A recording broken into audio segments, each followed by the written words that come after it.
mais bon, c'est une question importante, importante et donc du même coup, comme c'est souvent le cas, compliqué, l'histoire de la viande. D'abord, si vous voulez manger de la viande, mangez-en, mangez-en. Non, on sait, il y a des études sérieuses qui montrent que, disons, une forte consommation de viande rouge pose des problèmes de santé publique importants, pose des problèmes de santé pour les individus que nous sommes, des problèmes cardiovasculaires, favorise l'apparition de certains cancers. Après ça, c'est une question de dose, etc. Mais n'oubliez jamais que la viande industrielle, elle contient énormément de produits chimiques, hein, énormément de produits chimiques dont on ne sait pas grand-chose. Disons, au stade où on en est, la viande, si on se place du point de vue égoïste de soi et de sa santé, il est conseillé fortement de ne pas manger trop de viande rouge, c'est-à-dire d'en manger considérablement moins, sans doute 2 ou 3 fois moins que la moyenne des Français. Ça, c'est bon, c'est d'un point de vue égoïste, c'est ça l'idée. Les poissons, c'est une autre histoire.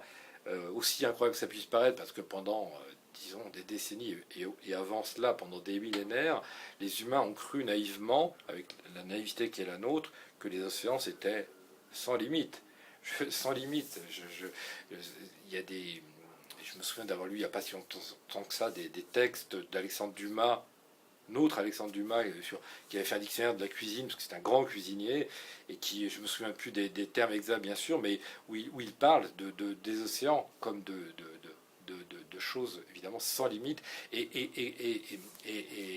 comment dire, que l'homme ne pourrait jamais contrôler. On n'en est plus là.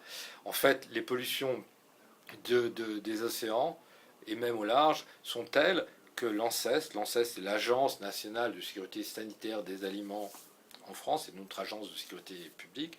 L'ANSES, aujourd'hui, ça fait peu de bruit, mais je vous assure que c'est quand même foudroyant, recommande de ne pas manger trop de poissons, parce que, notamment les poissons gras, que sont le maquereau par exemple ou le hareng, sont chargés de produits chimiques qui sont vraiment merdiques et qui sont problématiques. Donc ça, c'est un point de vue personnel. La viande, le poisson, on en est arrivé à un stade inouï où il faut faire gaffe à ça aussi. Mais d'un point de vue plus général, la viande, c'est un gros problème parce que, pour aller vite, l'animal, c'est un très mauvais transformateur d'énergie. Pour obtenir une calorie animale, il faut entre 7 et 11 calories végétales. Il faut lui filer plein de bouffe végétale pour que, in fine, vous puissiez disposer d'un steak ou d'un poulet. Bon, c'est comme ça. Moins pour un poulet et beaucoup plus pour un bœuf, mais c'est surtout l'idée que c'est un très mauvais transformateur d'énergie. Donc il faut des surfaces géantes pour nourrir notre bétail. En Europe, aussi incroyable que ça puisse paraître, très grossièrement, il y a 70% des terres agricoles, sous forme de pâturage et sous forme de céréales, qui sont vouées à l'élevage, qui permettent de nourrir le bétail qu'ensuite on va consommer. Ça paraît complètement inouï de penser qu'on immobilise des surfaces aussi colossales que celle-là. Mais au plan mondial, ça pose d'autres problèmes parce que vous l'avez compris, il faut des surfaces agricoles considérables pour nourrir le bétail. Il y a une demande de viande qui croît de manière considérable, notamment dans des pays qu'on appelle émergents, comme la Chine et l'Inde, avec des consommateurs, avec une partie des consommateurs qui ont assez de fric désormais pour se payer de la viande de poulet, de la viande de porc, etc. etc. D'où, où sont les terres agricoles qui permettraient de satisfaire cette demande qui explose? Elles ne sont nulle part.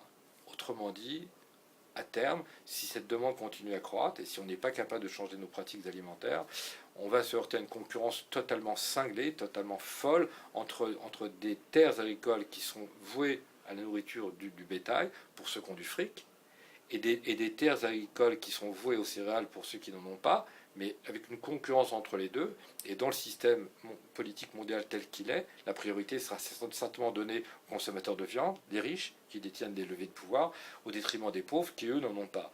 Donc, je veux dire, la perspective offerte par l'extraordinaire appétit de viande dans des pays qui en consommaient très peu, la perspective, c'est vraiment celle d'une famine mondiale. Je suis désolé de le dire, mais c'est vraiment ce que je pense.